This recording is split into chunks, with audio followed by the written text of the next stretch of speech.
Hi everyone, if you're new here, welcome. And if you're not, welcome back to my channel. It's been a minute. I know it's been a minute. College has really been whipping my tail. It's really made me struggle to find motivation to keep making videos or to do anything I enjoy really. But for right now, I think I finally found my groove, which leads to the making of this video. No dilly-dally today, let's get into it. So recently I ran into this video made by Miss Koramora titled, "Why Do Cozy Games Suck?" While watching, she brought up a lot of interesting points, and I'll have her video in the description if you want to see it for yourself. But to paraphrase a bit, her main statement was that most quote-unquote cozy games that try to find footing outside of the powerhouses of the industry, such as Animal Crossing or Stardew Valley, are really pushing to shoehorn that particular formula of gameplay in order to attract the newly flourishing market for so-called cozy games. Thus, leading to the market becoming somewhat oversaturated with a lot of different games that essentially look and feel the same, and failing to capture what made the aforementioned games so successful in the first place. It really made me think, because I really wouldn't consider myself a part of the target audience for cozy games. But over the years, as this genre has started appearing, I found myself becoming more interested in what they had to offer. A few years ago, I pulled a couple $100s out of my behind to try and buy a Nintendo Switch and Animal Crossing to get a taste. Not a taste, a taste of what everyone has been screaming over. And if I'm being for real, it's nice, it's okay, but I want my couple $100 back. But hey, maybe it's not for me. Maybe this release wasn't the best. Maybe it's Maybelline. But I understand where she's coming from, and I wanted to add a little bit more to the conversation. Specifically, I want to examine what is a legitimate definition, or at best a formal definition, of what it means to play cozy games. What are cozy games supposed to look like? Is the core values I find what makes a cozy game being reflected in recent releases? And should the definition change or be involved in broader concepts? If you want to know, stick around and let's get started.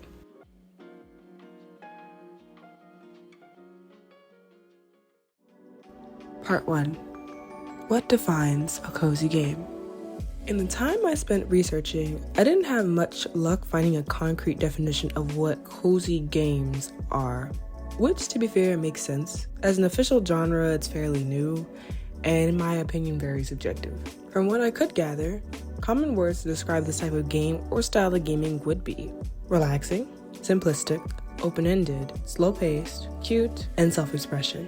While trying to create a definition of the genre, I also really wanted to add my own adjectives that I think fit as well, which are lighthearted and nostalgic. With this in mind, for this video, I'm going to define cozy gaming or a cozy game as a genre of gaming or a type of game that typically constitutes simplistic gameplay mechanics with a relatively slow pacing that evokes a sense of comfort from the player because of its lighthearted and sometimes nostalgic nature. Now, you may notice I didn't include every description into my definition. It's not because I don't think that cozy games can constitute these things. I just think that it's not something to always expect, I guess. Like open-endedness. I feel like there are definitely plenty of cozy games that may follow a linear story, meaning that it has a beginning, middle, and an end. Same with self-expression. Although I really like that in games there are some that may also be story-driven and already have a specific protagonist with their own realized identity and form of expression.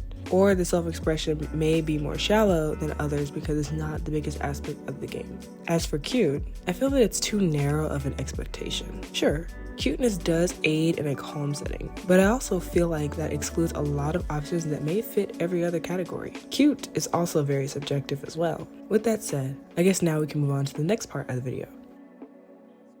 Part 2. So what should a cozy game look/play like? Now this is the aspect of a cozy game that I want to try and broaden a bit. I really want to sort of question or challenge what a cozy game is supposed to look or play like. And I know you're probably thinking, I mean, it seems self-explanatory, especially when you look at current examples. Cute and simplistic art style and presentation with bright colors, soothing music, and gameplay is smooth, gradual, and easy. But why does that have to be the only formula? Especially artistically. Like I said before, by this standard, I don't feel as though I'm the audience that these types of games are looking for. However, I still feel like I enjoy cozy comfort games. It's just, I feel like the ones I play that make me feel cozy and a sense of comfort don't always look the part. Like, don't people find more than just one thing relaxing? Are people just obsessed with farming and fishing for some reason? I know for a fact that people don't find the same thing relaxing. One person can play Minecraft and just build cute houses and download a mod that lets them be able to cook multiple different foods all day, while another Minecraft player will be screaming for their life, falling off the obsidian pillars while fighting the Ender Dragon, but both still love and enjoy the game and play it as a way of distressing and comfort. Some people find Animal Crossing really chill and open-ended. They love taking as much time as they need to decorate every aspect of their island, while I've heard plenty of other people claiming to become somewhat stressed while playing the game for that exact same reason. From the perspective of someone who never grew up playing Animal Crossing, I really like the idea of the game, and I find that my favorite part is interacting with the villagers and creating a storyline and web of drama and relationships on my island. But after I got to 3 stars, I suddenly lost the motivation to continue playing the game. I felt like there was truly nothing to do.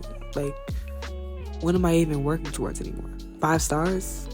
I mean, okay. Every time I hopped on, I started feeling like I was reliving the same day over and over again. The only reason I even keep trying to pick it up today is because I paid so much money for it. And even that's starting to not become enough anymore. Meanwhile, there are games that I've owned for a decade and always find peace and joy playing. I really hope I'm not alone in this. Going back to Koramora's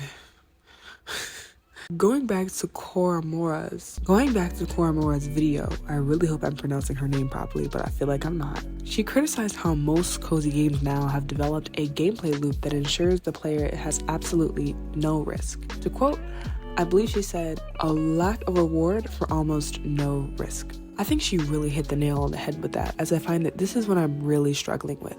Like, I guess let me try and give an example or two. WolfQuest is a game that I discovered in my early childhood and used to play religiously. I got back into it a few years back when I found out that they're revamping the game and it's now called WolfQuest Anniversary Edition. You basically play the game from the perspective of a wolf, where you find a mate, create your own territory, and then sire and raise pups. There really aren't any fancy mechanics, the game is beautiful, and when you finally have pups, they're so stinking adorable you'll never stop fawning over them. The game has a very natural and gradual pace, and a lot of times you find yourself relaxing by taking in the scenery and enjoying the music. However, there's still risk.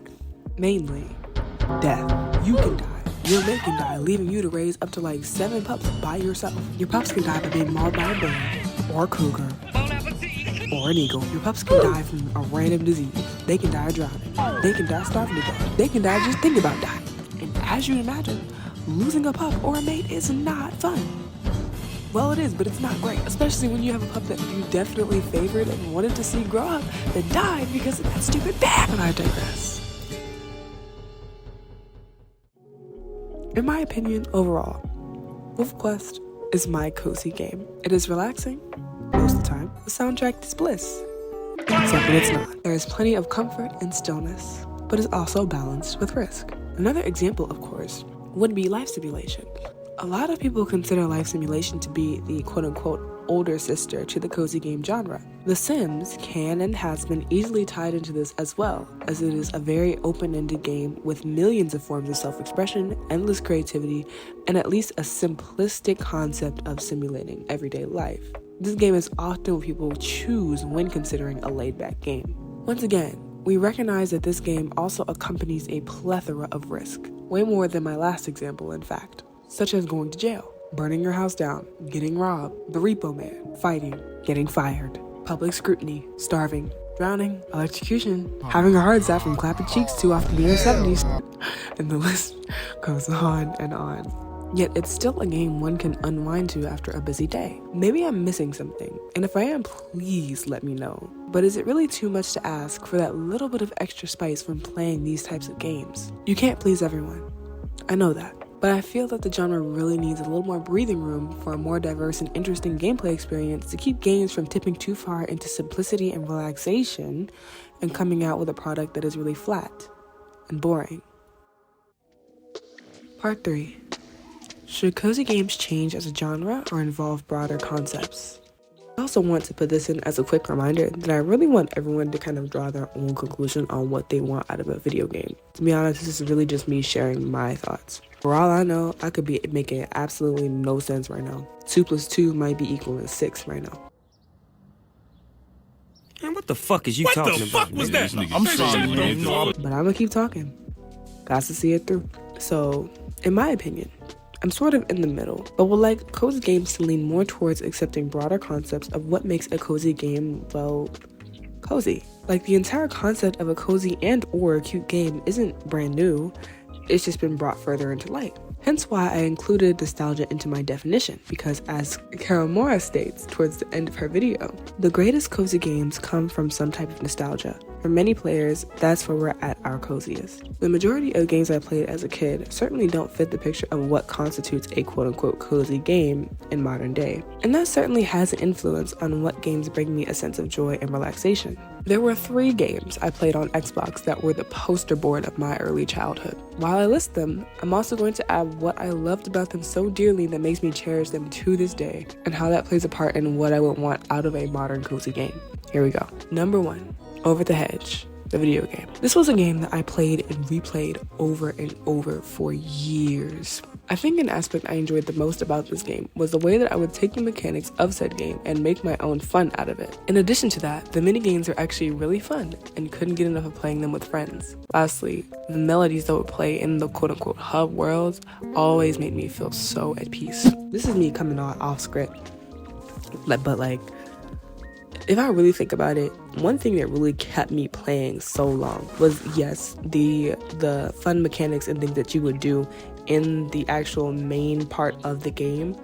And admittedly, it was also a little bit of a decent or interesting story. It's a bit of a fever dream, but it was interesting, and it really brought you through all these different environments and different things to try and opponents to meet. So and deal with, I guess. So that's also why I just couldn't get enough of it, and why I always replayed it as a sense of comfort. Number 2, Barbie Horse Adventures Wild Horse Rescue. I remember the music extremely fondly for this game, specifically the one in the main hub world. The game was very simple and straightforward. Exploration was the bread and butter of this game, and for its time, the graphics were bright, colorful, and realistic. Playing the multiplayer minigames, stepping outside of what the game intended, and making my own fun with friends was where I had the most fun as well. And number 3, Madagascar 2, Escape to Africa. In the game, when you finally got to Africa, it felt like there was a mountain of things to do. Each character had their own dedicated section or subplot of gameplay to complete, that of which you would work at your own pace. No 2 characters had the same minigames or story arcs, and the games available were genuinely engaging and fun. My favorite was Gloria because she could swim and had like a secret grotto / diving board. It was awesome. It was one of my earliest experiences of a quote-unquote open world, and I honestly loved it. Yes, I know half of these are licensed movie games, which are not really the standard. Let's just call it the standard for modern games and how to make a good video game. But hear me out. The gameplay is simplistic and straightforward. The nature of said games are bright and lighthearted. Pacing is between slow and average, and as of today represents a sense of nostalgia. All except maybe the Barbie game present a risk that challenges you.